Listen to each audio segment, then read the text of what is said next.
আমাদের সরকার প্রাথমিক শিক্ষাকে এটা সর্বজনীন এবং এটা বাধ্যতামূলক বলে ঘোষণা করেছেন। ফলে প্রাথমিক শিক্ষার দায়িত্ব সরকারের, কিন্তু আমাদের দেশে এর পাশাপাশি কিছু বেসরকারি উদ্যোগও আছে। আগে এগুলোর মাত্রা কম ছিল, এখন অনেক বেশি মাত্রায় আছে। কিন্তু সরকারের এমন নীতি নেই যে বেসরকারিভাবে কেউ তা করতে পারবে না।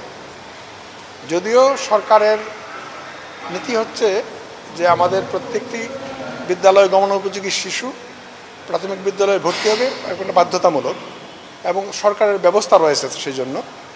কিন্তু এর পাশাপাশি কেউ যদি বেসরকারিভাবে তা পরিচালনা করে সেটা নিরোধক কোনো নীতিও নাই, ফলে সেটা চলবে, এটা ধরেই নেওয়া হয়।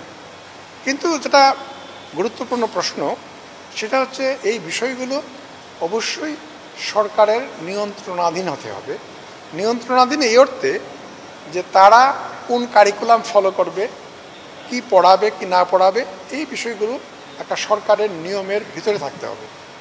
এখন এই প্রসঙ্গটা আপনি বলেছেন, আমাদের দেশে যে কিন্ডারগার্টেনগুলো আসছে বা ইংলিশ স্কুলগুলো চলছে সেগুলো কীভাবে চলছে, সেই বিষয়গুলো আমি মনে করি এই বিষয়গুলো আমাদের যেগুলো প্রাথমিক লেভেল পর্যন্ত শিক্ষা দিচ্ছে সেগুলো প্রাথমিক শিক্ষা মন্ত্রণালয়ের তত্ত্বাবধানেই হওয়া উচিত এবং সেই জন্য আমাদের একটা নীতিমালা রয়েছে।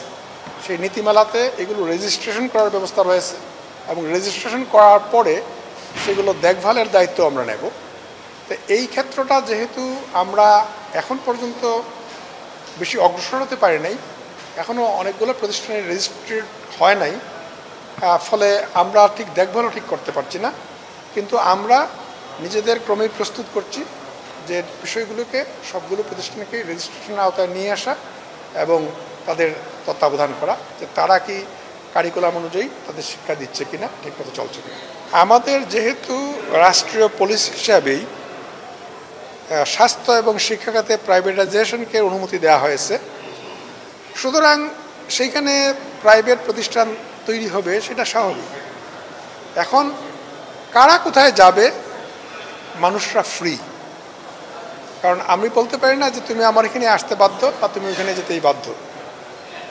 আমাদের দায়িত্ব হচ্ছে যে সরকারি প্রতিষ্ঠানগুলোকে মানসম্মত করা, যেন সেইখানে মানুষ যারা আসবে, বাচ্চারা আসবে, তারা যেন মানসম্মত শিক্ষা পায় এবং আমরা সেই চেষ্টা করছি এবং সেই ক্ষেত্রে আমাদের আস্তে আস্তে অগ্রগতিও হচ্ছে। এবং তা যদি হয় তাহলে আমি আশা করি আমাদের বেশি সংখ্যক শিশুই আমাদের বাচ্চা বিদ্যালয়ে এখনও আছে এবং আরও আসবে। কিন্তু কোনো অভিভাবক যদি মনে করেন যে না তার বাচ্চাকে ইংলিশ স্কুলে পড়াবেন বা অন্য কোথাও পড়াবেন, সেই ক্ষেত্রে আমাদের তো কোনো এমন ব্যাপার নেই যে আমরা তাকে নিষেধ করব।